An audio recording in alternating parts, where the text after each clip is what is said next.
Oh, hey guys. This one here, I just got a surprise load. I came up to Longview, Washington. I was going to deadhead home. I looked on the board, and I'll be damned if there wasn't a good pair going right to Hamilton below Missoula, which is 180 miles from the house. So I don't have to deadhead out of pocket for 450. So it's a plant move. The guy bought the plant or production facility out and moving it to Montana, bringing jobs in. So sorted machinery. Got up on some of my dunnage, some of it's on the floor. It just depends on how much footprint it's got and where it's sitting. So I did a couple straps over, and I'm gonna give them another tighten down, because everything is pretty sturdy. This is like super solid steel, but to keep everything really down, I put a chain right over the feet, and I'm gonna tighten the crap out of it again, but at least it keeps it from doing any tipping. So that's what we like, keeping that solid. And the next one is there's roller stuff on the other side. You can see the pallets under here, rollers and various things, but the other stuff is aluminum, so I couldn't have any of that over there to tighten down for this machinery here, and I'm going to be putting more straps on. So there's no place to really chain. I could probably chain right here, but it's not very thick. It's just it's not really thick plate like I like. On this stuff, we'll climb under here. I've got some V-boards, and you've seen V-boards before, but it's 2x4s. It sits up top and on the side, and then my strap runs over it, so it doesn't make a lot of extra contact with the aluminum, and that protects the product. Because this stuff is, it's all finished or part of the materials they use for finishing. And I should have brought the camera out before I got the tarp rigged. I was getting in a hurry because I've been here a long time already. Alright, I hope you can see. Let me back off and get some light here. You can see this one here. There's a whole bunch of business in there. I got a big tray. So I ended up running a chain and pulling side to side.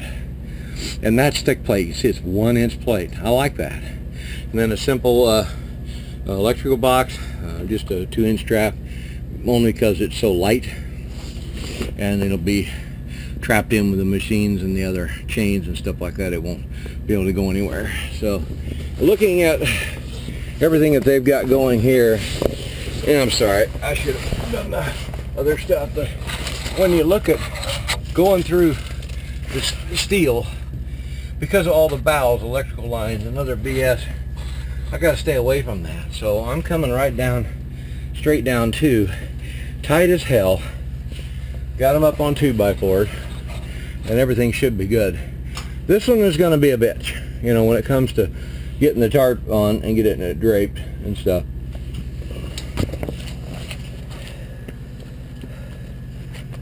I was telling you about the envelope ends. This one here, it normally on the front would wrap around the front first, but because it's the rear piece, you put it down and then you wrap the ends around to keep the wind away. So you can see all the stuff. You can see all that lines, and I have to kind of go all around that. Make sure that's not touching any of that stuff. There's nothing on the feet that I could do. I got all these motors and fluid lines, and this. There's nothing I can do. I mean, I could come in, but that's bolted, and that's my old rule, is that piece is bolted. It may be plate, but still bolted. I like to be through a casting or a welded piece. It's just my rule. I'll stick with it, and I'll be happy with that.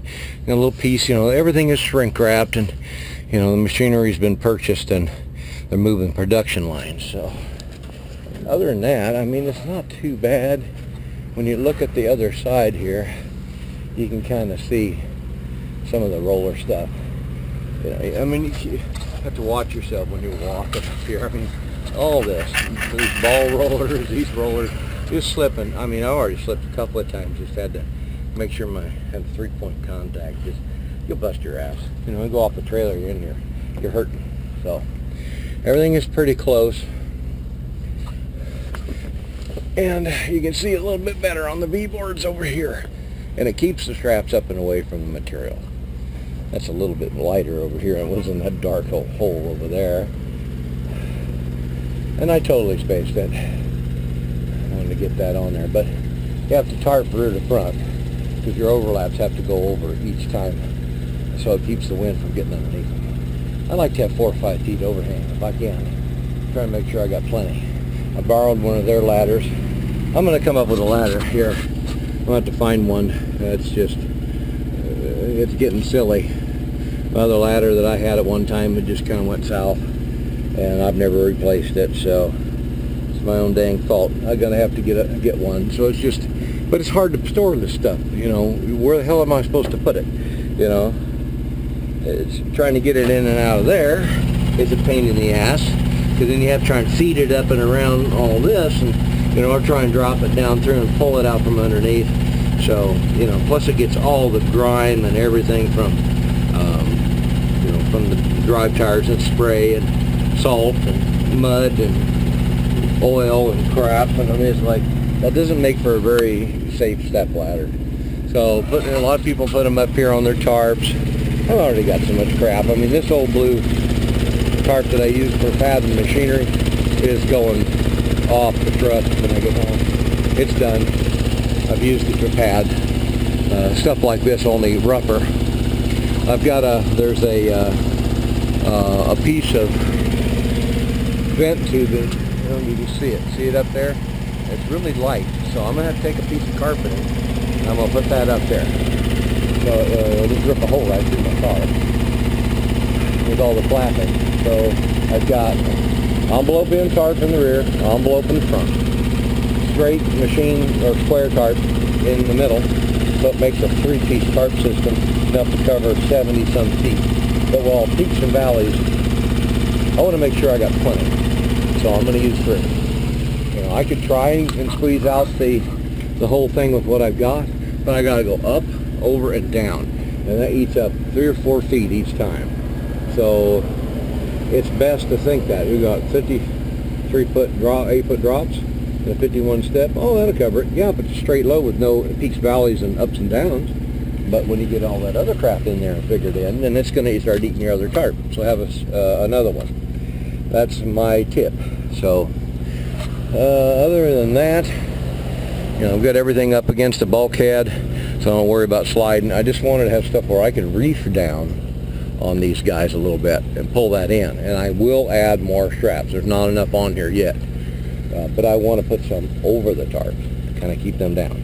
So hope it's a decent video for you guys. It's definitely different. It was a surprise load, and it was like, yay, I get paid to go home instead of just eating it.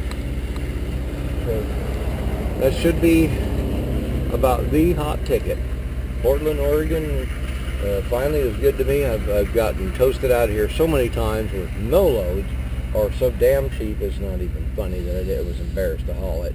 So a lot of times I just deadhead home, and that's the name of that tune. I'm not the only one. Other people deadheaded all the way to Iowa just rather than haul their dollar-a-mile crap. So we're going to take care of business and get this customer served, and hope that works. See you on the road. Okay, here we go. Finally got everything tarped down.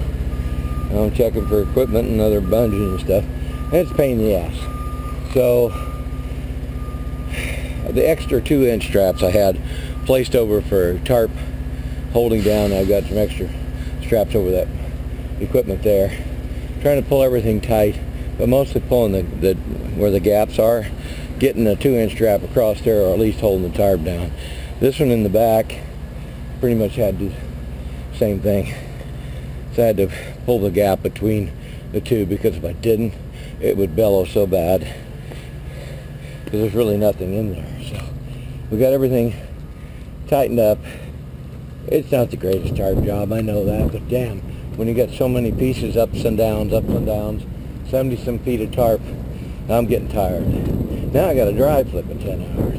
So shit happens. Yeah, so everything should be good to go. Let's do a strap check and chain check when I get everything squared away. But there's a lot of shit in there. I mean, it's just time consuming. So they're expecting me at 8 in the morning. They're out of there flipping mines. So I got to call the customer and tell them how many hours it took me. So not to expect me too early. Other than that, you can see what's going on. I run that 2-inch strap a long ways, mostly because I didn't have any place to put it. But at least it'll keep the tarp end pulled and keep the gaps down, because it will just billow and it'll just tear the living shit out of the tarp. You know, it already got a couple of nicks in it, so I got to get it worked on. But that's what they're for. So at least you guys got an idea of what's going on. It was a lot of work. Fork truck and overhead crane, I mean, it was time consuming. You have to run that much different equipment, and they're moving to Montana. The jobs are moving there, like I said. So that's it. And I'm going home. Have fun all. We'll see you on the road.